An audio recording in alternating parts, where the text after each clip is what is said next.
سلام عليكم. فيديو النهاردة هنتكلم عن الطالبة روان ناصر اللي أغلبكم أو كلكم سمعتوا عن قصتها. بس حرفيا البنت دي صعبت عليا جدا لما سمعت قصتها بالكامل.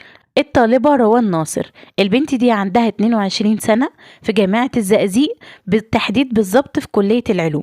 انتشر ليها صور وفيديوهات كتيرة جدا من أول امبارح عن وفاة روان ناصر. الحكاية وما فيها إن البنت دي راحت الكلية بتاعتها أول امبارح، وفجأة جت الساعة 2 وصحابها وكل زمايلها اللي في الكلية سمعوا صوت زي حاجة كده بتترزع أو بتترمي على الأرض. وطبعا كل زمايلها اتخضوا وراحوا عشان يشوفوا فيه ايه.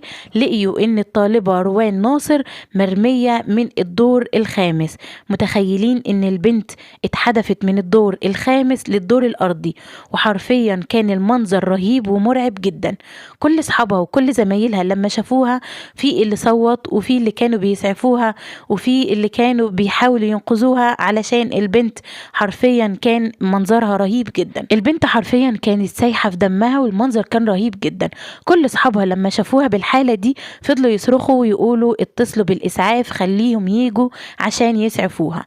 ولكن الأبشع من ده كله ان الدكاترة والمعيدين كانوا رافضين رفضا تاما ان هم ينقذوها. وكل اصحابها بيقولوا ان السر واضح جدا. البنت طبعا محذوفة من الدور الخامس، واللي حادفها كان معيد الكلية. طب ايه اللي هيوصل معيد الكلية ان هو يرمي طالبة بالشكل ده وبالمنظر البشع ده؟